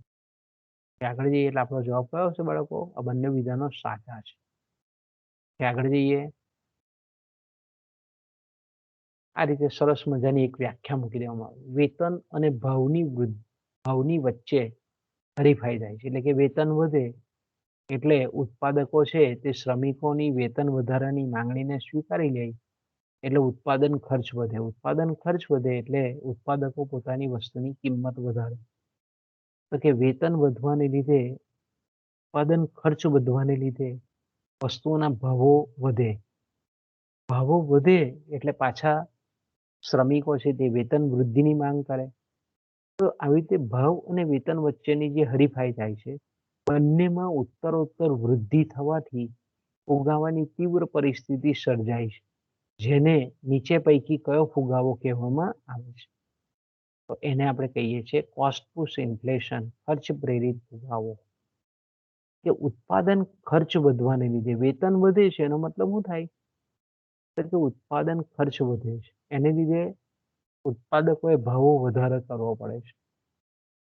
એટલે આપણે એમ કહીએ કે ભાવો જે વધતા જતા હોય એમાં પાછો એક વધારાનો ધક્કો લાગે છે, વધારે ભાવો ઝડપથી વધે. આવા ફુગાવાને આપણે કહીએ છીએ ખર્ચ પ્રેરિત ફુગાવો. આગળ જઈએ બાળકો. આ રીતે તમને આકૃતિ દોરવામાં આવે કે બાજુની આકૃતિમાં દર્શાવેલ PA રેખાને કઈ રેખા કહેવામાં આવે? આ રેખાને કઈ રેખા કહેવામાં આવે? તો એક બાજુ આપણે એમ કહીએ કે ભાવ વધારાનો વાર્ષિક દર, જેને આપણે ફુગાવો કહીએ, અને બીજી બાજુ બેરોજગારીનો દર. એટલે આપણે એમ કહીએ કે બેરોજગારીના દરને જો આપણે ઓછો કરવો હોય, સરકારે ઓછો કરવો હોય, તો ભાવ વૃદ્ધિ વધારે સહન કરવી પડે. આગળ જ આપણે પૂછી કે જોઈએ. તો આ આપણને શું દર્શાવે છે? કઈ રેખા દર્શાવે છે? તેને આપણે કહીએ છીએ ફિલિપ્સ રેખા. ફિલિપ્સ રેખા એ બેરોજગારીના દર અને ફુગાવો વચ્ચેનો રિલેશન સમજાવતી રેખા. એટલે આ બંને વચ્ચે આપણને ઉલટી રેખા જોવા મળે છે, જે આપણે માંગ રેખા જેવી દેખાય. એનો મતલબ એવો થાય કે આ ચલ રાશિ અને આ ચલ રાશિ એ બંને ઉલટી દિશામાં જાય છે. તો બેરોજગારી ઘટે તો આપણે એમ કહીએ કે ફુગાવાના દરમાં આપણને વૃદ્ધિ થતી જોવા મળે છે. આગળ જઈએ તો આપણને ફિલિપ્સ રેખા દર્શાવે. એ જ રીતે ઉગાવાના સમય દરમિયાન સમાજના જે વર્ગને સહન કરવું પડે છે તેને રક્ષણ આપવાનો એક ઉપાય તેમની આવકને ઉગાવાના દર સાથે સાંકળી લેવાનો હોય છે. આ નીતિને કઈ નીતિ કહેવામાં આવે છે? કે આ નીતિને આપણે કહીએ છીએ સૂચકાંક પ્રતિબદ્ધતા. આપણે એમ કહીએ કે ભાવ વધે તે પ્રમાણે વેતન પણ વધારી દેવામાં આવે. તો આપણે એમ કહીએ કે ભાવ વધારાની ખરાબ અસર સમાજ પર થાય નહીં.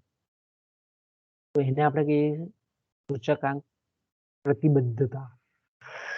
એટલે આપણે કહીએ છીએ ઇન્ડેક્સેશન.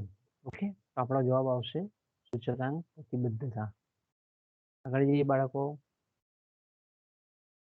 આ રીતે પૂછવામાં આવે, ચલણી નોટો બહાર પાડવાનું કાર્ય સરકારની બેન્કર તરીકેનું કાર્ય, અન્ય બેંકોની બેન્કર તરીકેનું અંતિમ સહાયક તરીકેનું કાર્ય, શાખ નિયામક તરીકેનું કાર્ય.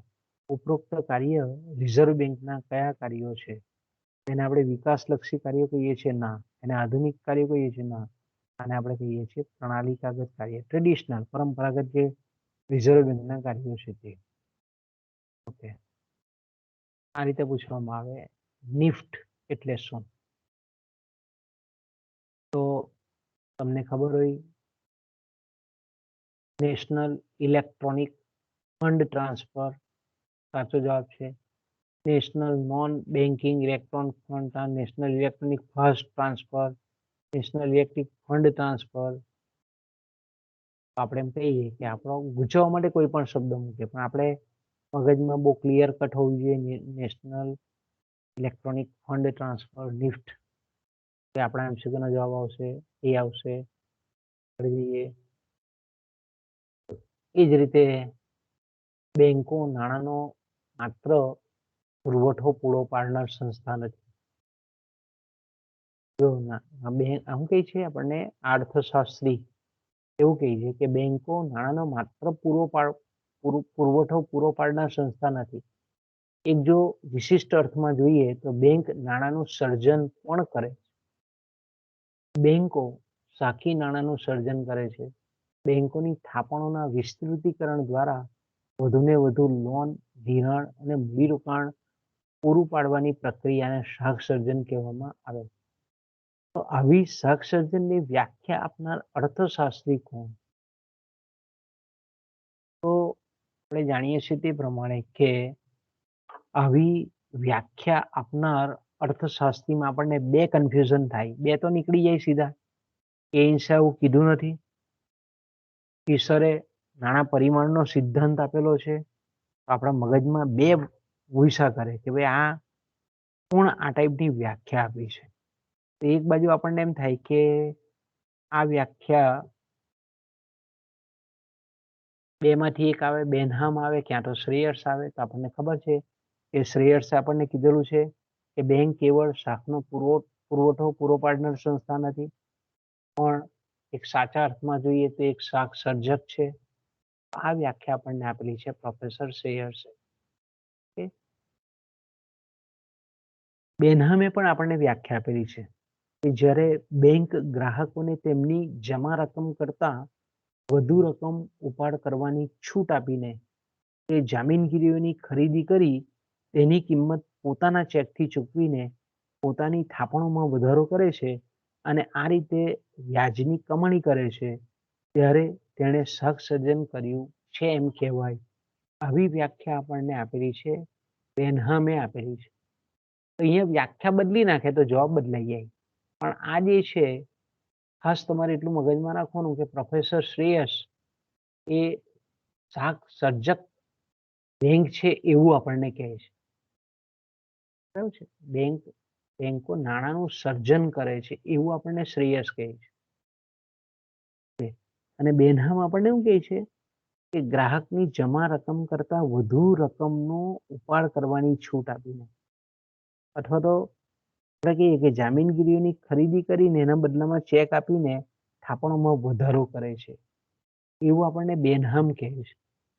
તો વ્યાખ્યા અહીંયા જો બદલી નાખે પેપર સેટર તો આપણો જવાબ બદલાઈ જાય. પણ આ આપણા MCQ નો જવાબ આવશે શ્રેયસ.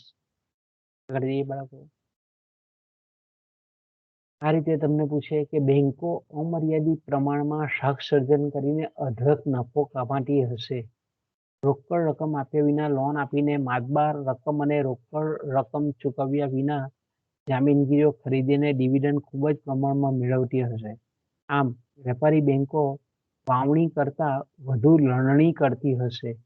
વેપારી બેંકો મનસ્વી રીતે મર્યાદા છોડીને અમર્યાદિત શાક સર્જન કરી શકતી હોય છે. શું આ વિધાન સાથે તમે સંમત છો? એટલે અહીંયા આપણને આ સેન્ટેન્સમાં આપણને એવું કહેવા માંગે છે કે બેંકો અમર્યાદિત રીતે શાક સર્જન કરી શકે છે? તો આપણે કહી શકીએ કે ના, બેંકોની શાક સર્જનની ઘણી બધી મર્યાદાઓ છે. પાછળ મેં એક પ્રશ્ન એવો પણ મૂક્યો છે એટલે તમને તરત આઈડિયા આવી જશે કે બેંકો મન ફાવે તે રીતે અમર્યાદિત રીતે કોઈ પણ મર્યાદા વગર શાક સર્જન કરી શકતી નથી. એને પણ એક ચોક્કસ લિમિટેશન છે, મર્યાદા છે. એટલે આપણે આ વાત સાથે સંમત નથી. તો આપણે જવાબ કયો આવશે? ના.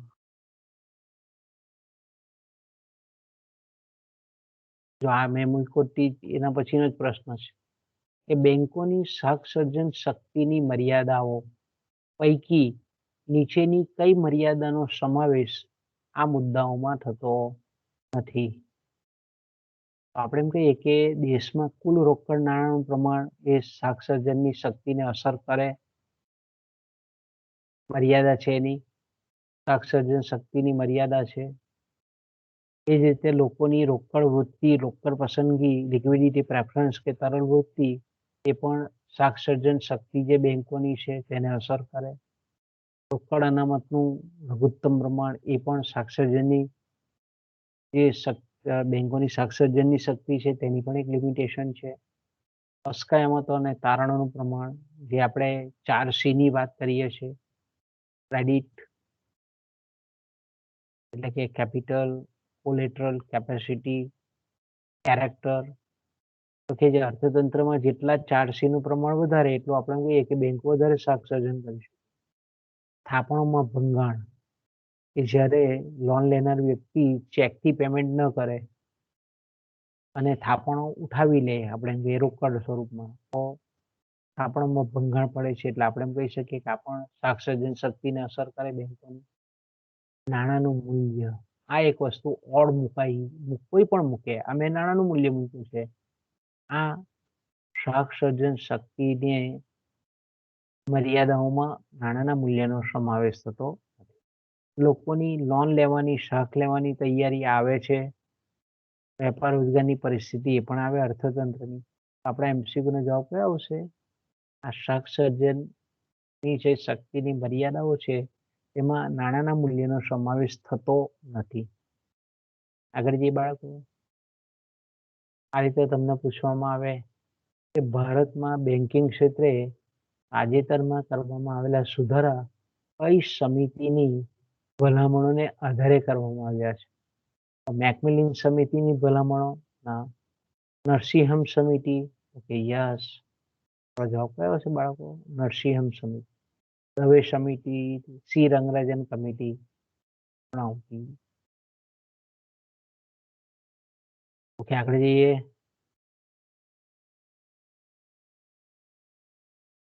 જાન્યુઆરી 2001માં ખાનગી ક્ષેત્રે નવી બેંકોની સ્થાપવા માટે રિઝર્વ બેંક ઓફ ઇન્ડિયાએ નવેસરથી માર્ગદર્શિકાઓ જાહેર કરી. તેમાં નવી સ્થપાતી બેંકો માટે ભરપાઈ થયેલી લઘુત્તમ મૂડીની જરૂરિયાત ₹10 કરોડથી વધારીને કેટલી કરવામાં આવી? એટલે અત્યારે કોઈ પણ બેંકે સ્થાપના કરવી હોય ખાનગી ક્ષેત્રમાં તો ઓછામાં ઓછી એની પાસે લઘુત્તમમાં લઘુત્તમ ભરપાઈ થયેલી મૂડી એટલે કોઈ જામીનગીરી દ્વારા ઊભી કરેલી જે મૂડી છે એ કેટલી કરવામાં આવી? પહેલા તો કેટલી રકમ કેટલી કરવામાં આવી અને કેટલા વર્ષમાં એ ભરપાઈ થયેલી મૂડી બેંકે પોતાની પાસે મેળવી લેવાની, ધરાવવાની હોય છે. આપણે એમ કહીએ કે 10 કરોડ વધારીને 20 કરોડ ને 3 વર્ષ કર્યા, તો કે ના. 200 કરોડ અને 3 વર્ષ, તો કે હા. કે બેંકોએ, કોઈ પણ ખાનગી ક્ષેત્રની બેંકોએ જો બેંક સ્થાપવી હોય ખાનગી ક્ષેત્રમાં, તો 200 કરોડની ભરપાઈ થયેલી મૂડી હોવી જોઈએ. અને શરૂઆતમાં કદાચ સ્થાપનાનું વર્ષ હોય ત્યારે 200 કરોડ ન હોય તો ચાલે, પણ ઓછામાં ઓછા 3 વર્ષમાં એ ભરપાઈ થયેલી મૂડી એક્વાયર કરી લેવી પડે. આપણને બીજા જે ઓપ્શન છે તે ગૂંચવવા માટે આપ્યા છે. તો આપણે યાદ રાખવાનું છે 200 કરોડ અને 3 વર્ષમાં એ ભરપાઈ થયેલી મૂડી એકત્ર કરવી પડે, ધરાવવી પડે. તો આપણા MCQ નો જવાબ આવશે. અહીંયા તમને પૂછેલું છે RTGS અને નિફ્ટ એટલે શું? તો RTGS એટલે આપણને તરત ખબર પડી જાય કે R છે એનું ફૂલ ફોર્મ છે આ બંને. એટલે R વાળું કયું છે? તો કે રિયલ છે. Real time gross settlement, national electronic fund transfer. આપણે નિફ્ટ તો જોઈ ગયા, આગળ ચર્ચા કરી ગયા MCQ માં. એટલે આપણો જવાબ કયો આવશે? Real time gross settlement. આ શબ્દ બરાબર યાદ રાખજો, કારણ કે પરીક્ષામાં તમને ખૂબ ગૂંચવતા હોય. અહીંયા real time gross settlement, Indian financial system code, આ પણ નથી. આપણો જવાબ કયો છે બાળકો? આપણો જવાબ આવશે ક. જો આ રીતે તમને પ્રશ્ન પૂછવાનો કે કૃષિ ક્ષેત્રની વિકાસ, ઔદ્યોગિક વિકાસ ને પ્રોત્સાહન, વિદેશ વેપારનો વિકાસ, મૂડી બજારની યોજનાઓનો વિકાસ, બેન્કિંગ ઉદ્યોગોનો સંગીન પાયા પર વિકાસ, સંશોધન, આંકડાકીય માહિતી અને પ્રકાશન. ઉપરોક્ત રિઝર્વ બેંક ઓફ ઇન્ડિયાના કાર્યોનો કયા કાર્યોમાં સમાવેશ થાય? આ પ્રણાલીગત કાર્યો છે? ના. આ છે વિકાસલક્ષી કાર્યો. નિયમનના કાર્યો નથી, તાજેતરના કાર્યો પણ નથી. આ જે કેવા છે? વિકાસલક્ષી કાર્યોને આપણે કહીએ છીએ. એટલે આપણે MCQ નો જવાબ આ રીતે મુદ્દા આપી દેવામાં આવે.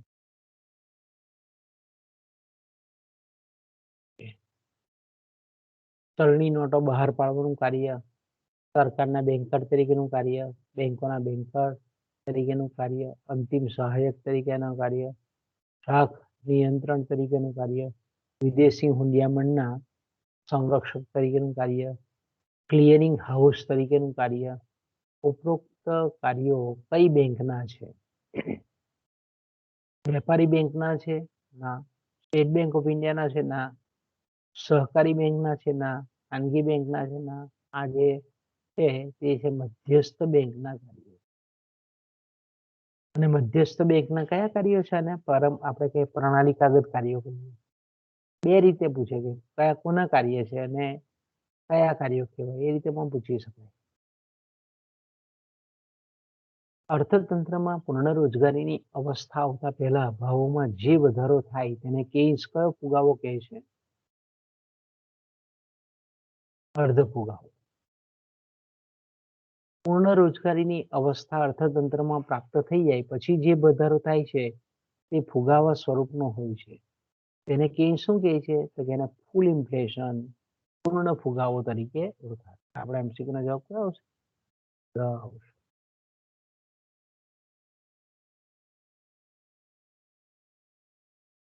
નાણાંની રોકડ પુરાંતની માંગને કાયમી ચોખ્ખી આવકના ખ્યાલ સાથે, જો અહીંયા શબ્દ પકડી રાખજો, કાયમી ચોખ્ખી આવક ના ખ્યાલ સાથે સાંકળી લઈને તેઓ જણાવે છે કે કાયમી ચોખ્ખી આવકમાં થતા ફેરફારો નાણાંની રોકડ પુરાંતની માંગમાં ફેરફારો લાવે છે, જેને લીધે નાણાંના ચલણ વેગમાં ફેરફાર થવા પામે છે અને અંતે તેની અસર ભાવ સપાટી પર વર્તાય છે.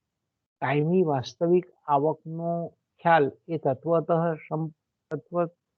આપણે કહીએ સંપત્તિનો ખ્યાલ છે, અને સંપત્તિ એ આવકનું સાધન છે. નાણું પણ સંપત્તિ છે જેમાંથી વ્યાજરૂપી આવક પ્રાપ્ત થાય. સંપત્તિ સંગ્રહ કરવાના જુદા જુદા સ્વરૂપો પૈકીનું એક સ્વરૂપ એ નાણું છે. તો આવો કાયમી આવકનો ખ્યાલ આપનાર અર્થશાસ્ત્રી કોણ છે? કિશન નથી, કેન્સ નથી, રોબર્ટસન નથી, પીગુ નથી. આવો કાયમી આવકનો ખ્યાલ આપનાર અર્થશાસ્ત્રી છે મિલ્ટન ફ્રીડમેન, શિકાગો યુનિવર્સિટીના પ્રોફેસર. આગળ જઈએ બાળકો આપણે. તમને આ રીતે પૂછે M = PKR સી વત્તા એચ 1 - સી આ સમીકરણ કયા અર્થશાસ્ત્રીનું છે? આપણે આગળ ચર્ચા કરી ગયા છે. આ સમીકરણ છે પીકુનું સમીકરણ છે. એ લોકો પોતાની આવકનો વાસ્તવિક આવકનો એ ભાગ રોકડ સ્વરૂપમાં રાખે છે, પણ એ રોકડ પૂરેપૂરી ઘરમાં નથી રાખતા, એ બેંકોમાં પણ મૂકે છે. તો આ રીતે આપણે એમ કહીએ કે લોકો બેંકમાં જે કેશ ઓન હેન્ડ મૂકે છે, કે કેશ ઓન હેન્ડનો જે ભાગ, એને લીધે નાણાંની માંગ પર અસર થાય છે, એવું આપણને પીગુ આ સમીકરણ દ્વારા સમજાવે છે.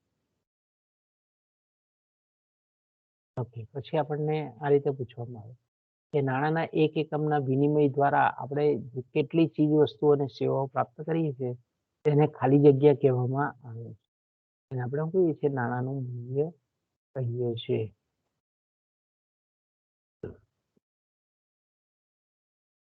વેપારી બેંકો જ્યારે તેમના ગ્રાહકોને તેમની જમા રકમ કરતાં વધુ રકમનો ઉપાડ આપવાની છૂટ આપે છે. તેમની પાસેથી જામીનગીરીઓ લઈને તેની કિંમત પોતાના ચેકથી, એટલે બેંક પોતાના ચેકથી ચૂકવીને પોતાની થાપણોમાં વધારો કરે છે અને આ રીતે વ્યાજની કમાણી કરે છે. લોન આપવાની પ્રવૃત્તિમાં બેંકો થાપણોનું સર્જન કરતી હોય છે અને એ રીતે તેઓ ખાલી જગ્યા કરે છે, મૂડીરોકાણનું કાર્ય કરે છે. તો આપણે એને અહીંયા આ એમસીક્યુ સંલગ્ન થશે. થાપણો સ્વીકારવાનું, તો કે આપણને આવે સહક સર્જનનું કાર્ય એ આ છે. આપણે જવાબ કયો આવશે બાળકો? સહક સર્જનનું કાર્ય. એ તમને અહીંયા આ રીતે પૂછે, અર્થતંત્રમાં નાણાંનો જથ્થો અને તેના મૂલ્યને અસર કરનારી બધી બાબતો અંગેની નીતિ, આટલો પણ મૂકી દેવામાં આવે તો સીધો જ આપણને ખબર પડી જાય કે આ નાણાકીય નીતિ છે, જેને કેન્દ્રીય બેંકની નીતિ તરીકે પણ ઓળખાવી શકાય છે. કારણ કે અંતે તો આ નીતિનું ઘડતર અને અમલ સેન્ટ્રલ બેંક દ્વારા, મધ્યસ્થ બેંક દ્વારા જ થાય છે.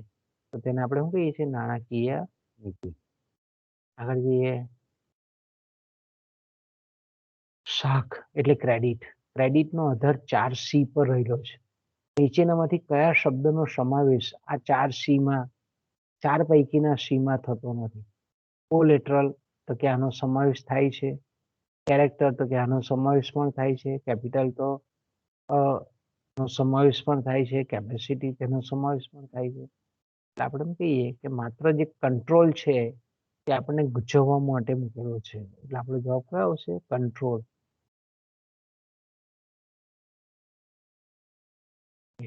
આ રીતે લોન આપીને, અતિરિક્ત ઉપાડ આપીને, ઓવરડ્રાફ્ટની સગવડ આપીને, કેશ ક્રેડિટ દ્વારા વિનિમય પત્રો વટાવીને વ્યાપારી બેંકો ઉપરોક્ત કાર્ય દ્વારા વેપારી બેંકો નીચે પૈકી કયું કાર્ય કરે છે? થાપણ સ્વીકારવાનું કાર્ય કરે છે? ના, ધિરાણ આપવાનું કાર્ય કરે છે. આપણા એમસીક્યુ નો જવાબ આવશે. મૂડીરોકાણનું કાર્ય નહીં, ટ્રસ્ટીઓ તરીકેનું કાર્ય નથી. કરીએ અહીંયા તમને આ રીતે છે કે આધુનિક વેપારી બેંકોના મુખ્ય બિન પ્રણાલીગત કાર્યોમાં કયા કાર્યનો સમાવેશ થતો નથી? આ બધા કાર્યો છે, આ બધા જેટલા પણ ઓપ્શન આપેલા છે તે બધા જ કાર્યોમાંથી એક કાર્ય જેવું છે કે જે બિન પ્રણાલીગત કાર્ય નથી. કે એટીએમની સુવિધા, તો કે બિન પ્રણાલીગત કાર્ય છે. મર્ચન્ટ બેન્કિંગ બિન પ્રણાલીગત કાર્ય છે. ગ્રાહકોને જે plastic money, credit card, debit card આપે છે તે પણ એનું પરંપરાગત કાર્ય નથી, આધુનિક કાર્ય છે, બિન પ્રણાલીગત કાર્ય છે. ગ્રાહકોની મિલકતો અને અસ્કયામતોના ટ્રસ્ટી તરીકેનું આપણે એનું બિન પ્રણાલીગત કાર્ય છે. ગ્રાહકોના વિવિધ પ્રકારના બિલો સ્વીકારવા એ પણ આધુનિક કાર્ય છે. 24/7 ગમે ત્યારે તમે દિવસમાં, અઠવાડિયામાં ગમે ત્યારે પૈસા નાણાંનો વ્યવહાર કરી શકો છો. સેફ ડિપોઝિટ વોલ્ટ અને સેફ કસ્ટડીની સુવિધા આપણે એમ કહીએ કે બિન પ્રણાલીગત કાર્ય છે. ગમે તે સ્થળે અને ગમે તે સમયે બેન્કિંગ સેવાઓ પૂરી પાડવી આપણે એનું બિન પ્રણાલીગત કાર્ય છે. ગ્રાહકોની સંપત્તિનું સંચાલન એ વહીવટી સુવિધાઓ, ટ્રેડિંગ, આપણે શેર બજારમાં ટ્રેડિંગ પણ બેંક થ્રુ કરી શકીએ છીએ. તો કે આ પણ બિન પ્રણાલીગત કાર્ય છે. પ્રજાની થાપણો સ્વીકારવું એ આપણે કહીએ પ્રણાલીગત કાર્ય છે. એટલે આપણા એમસીક્યુ નો જવાબ કયો છે બાળકો? પ્રજાની થાપણો સ્વીકારવાનું કાર્ય એનો સમાવેશ આધુનિક કાર્યમાં, એટલે કે બિન પ્રણાલીગત કાર્યમાં થતો નથી. બાકીના ઇન્ટરનેટ બેન્કિંગ સુવિધાઓ, રિટેલ બેન્કિંગ સુવિધાઓ એનો પણ સમાવેશ બિન પ્રણાલીકાગત કાર્યોમાં થાય છે. એનાથી ઉલટો પ્રશ્ન, વેપારી બેંકોના પ્રણાલીગત કાર્યોમાં નીચે પૈકી કયા કાર્યનો સમાવેશ થતો નથી? તો આપણે એમ કહીએ કે આ જે કાર્ય છે તે કેવું છે, એનું બિન પ્રણાલીકાગત કાર્ય છે, આધુનિક કાર્ય છે. બાકીના બધા આપણે જોઈએ તે કેવા છે, પ્રણાલીકાગત કાર્ય છે. આગળ જોઈએ. આ રીતે પ્રશ્ન પૂછે, જો એક સાથે સારું અને ખરાબ નાણું ચલણમાં હોય તો ખરાબ નાણું સારા નાણાંને ચલણમાંથી દૂર કરવાનું વલણ રાખે. અહીં ખરાબ નાણું એટલે કાયદેસરનું, ગેરકાયદેસરનું ખોટું નાણું નહીં, પરંતુ જૂનું અને ઘસાઈ ગયેલું ધાતુ નાણું કે કાગડી નાણું એવો અર્થ થાય. આ સિદ્ધાંત કોણે આપેલો છે? તો આ સિદ્ધાંત આપનાર અર્થશાસ્ત્રી છે ગ્રેશામ, કે એલિઝાબેથ વખતનો એ આર્થિક સલાહકાર હતો, એમણે આપેલો સિદ્ધાંત છે. ગ્રેશામ.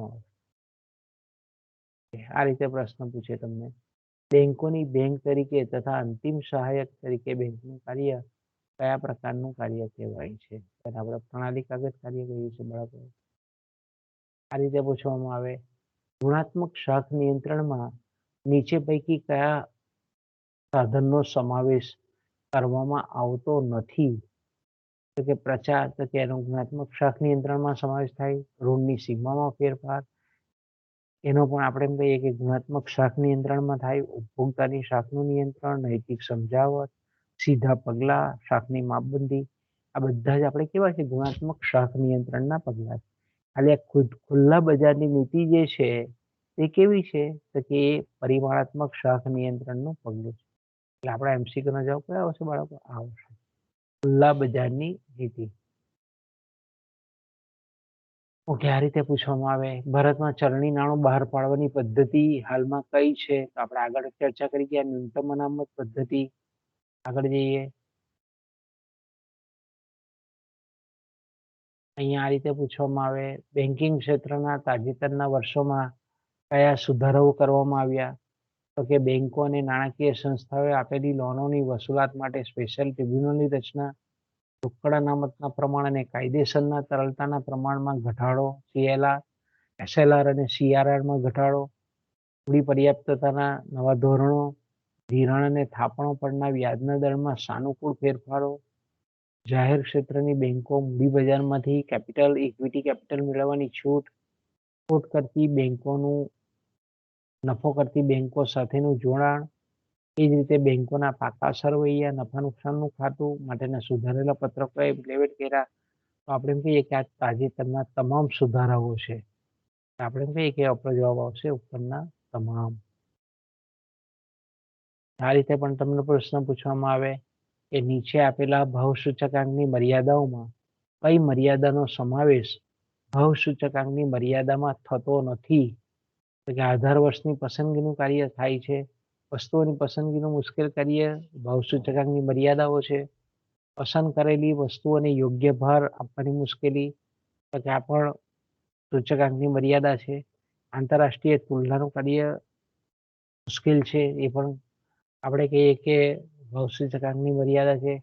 વપરાશમાં આવતી વસ્તુઓની ગુણવત્તા અને સ્વરૂપમાં થતા ફેરફારને લીધે મુશ્કેલી આ પણ છે મર્યાદા એની. આપણે કહીએ તો વસ્તુઓની વપરાશ બદલવાથી ઊભી થતી મુશ્કેલીઓ પણ આપણે કહીએ કે સૂચકાંકની મર્યાદા છે.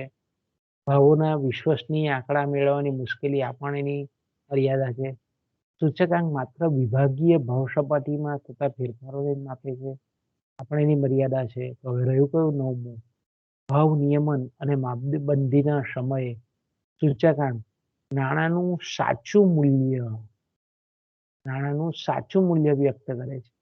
કે આપણા આ જે છે એ ભાવ સૂચકાંકની મર્યાદામાં સમાવેશ થતો નથી. એટલે આપણો જવાબ કયો આવશે બાળકો? આગળ જઈએ, પતી ગયું. અહીંયાથી આપણે આપણી મીટિંગને વિરામ આપીએ.